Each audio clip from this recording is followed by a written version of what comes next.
போனா நம்ம நேர பற்றாக்குறை இலக்கிய கூட்டத்துக்கு மட்டுமானா இல்லை. நம்ம எங்கேயாவது பயணம் பண்ணணுமா, பஸ்ஸை விட்டுடுவோம், ரயிலை விட்டுடுவோம், விமானத்தையும் விட்டுடுவோம். அப்புறம் அடுத்தது பிடிக்கணுமேனு திடுன்னு ஓடுவோம். கல்யாண வீட்டுக்கு போனால் முகூர்த்தம் முடிஞ்சு தான் போவோம். காது குத்துக்கு வீட்டுக்கு போனாலும் காது குத்து முடிஞ்சு போகக்கூடிய சூழல். துக்க வீட்டுக்கு போனால் கூட அப்புறமா போகிற நிலை தான் நமக்கு இருக்கு. நேரம் இல்லை.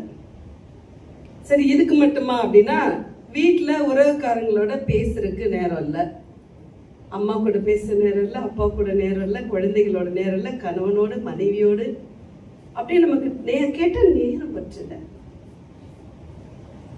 இந்த நேரம் இல்லை அப்படின்னு சொல்லக்கூடிய இடத்துல இந்த புறச்சூழல் மட்டும் கிடையாது.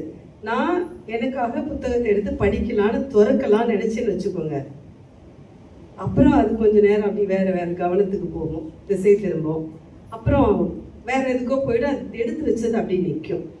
இது எனக்கான தனிமையாக நான் வாசிக்கணும்னு நினைக்கிற ஒரு விஷயம் அப்படின்னு இருந்தாக்க, சரி கொஞ்ச நேரம் தனிமையாக இருக்கலாம்னு நினச்சா அதுக்கு நமக்கு நேரம் இருக்கானா இல்லை, கையில் ஒரு மொபைல் ஃபோன் இருக்குது, ஒரு ஃபோன் வரும், இல்லை ஒரு மெசேஜ் வரும், அது அந்த தனிமை நமக்கு போயிடுது. எதற்காவது காத்திருக்கலாம், யாருக்காவது காத்திருக்கலாம்னா நேரம் இல்லை.